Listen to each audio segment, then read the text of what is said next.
हे मुनिश्रेष्ठ, कृपा करके वानरों के वंश का वर्णन भी हमें विस्तार पूर्वक सुनाइए। हे कोटिनंदन, पृथ्वी पर जब राक्षसों का अत्याचार बढ़ गया, तब पृथ्वी परमपिता ब्रह्मा व विष्णु जी से उनके विनाश हेतु निवेदन किया। तब विष्णु जी के त्रेता युग में राम रूप में अवतरित होने की बात बताई गई तथा अन्य देवताओं को उनकी सहायता के लिए बंदर और भालू योनि में अवतार लेने को कहा गया।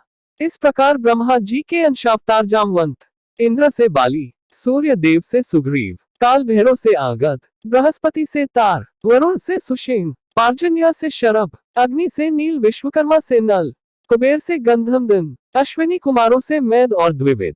इसी प्रकार शिव जी ने 11वें रुद्र के रूप में अपना अंश पवन जी द्वारा अंजनी के गर्भ में स्थापित कर हनुमान के रूप में अवतार लिया।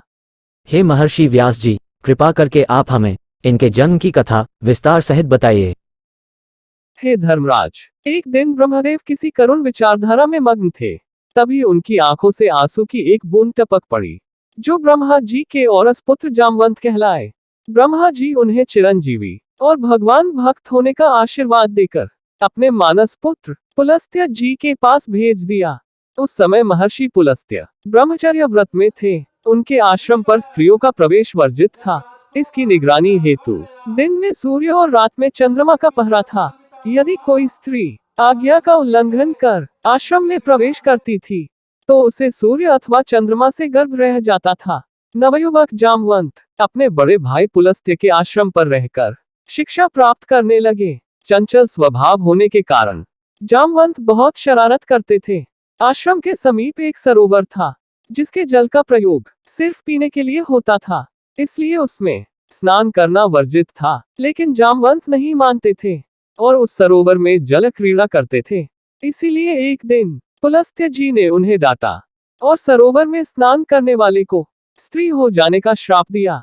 कुछ दिन तो जामवंत डर के मारे नहीं गए, पर एक दिन कौतूहल बस फिर से उस सरोवर में जल क्रीड़ा करने लगे, जिससे श्राप बस उनका शरीर एक अति सुंदर नवयुवती के रूप में परिवर्तित हो गया।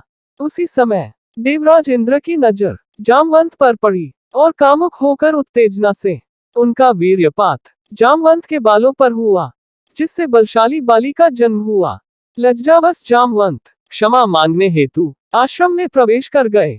तब दिन के प्रहरी सूर्य देव का वीर्यपात जामवंत के गर्दन पर हुआ, जिससे सुग्रीव का जन्म हुआ। दोनों बच्चे एक ही समान दिखाई देते थे। जब जामवंत जी अपनी व्यथा पुलस्त्य जी को बताया, तब उन्होंने कहा, यह मेरे बस की बात नहीं है। तब जामवंत अपने दोनों पुत्रों के साथ परमपिता ब्रह्मदेव के पास पधारे।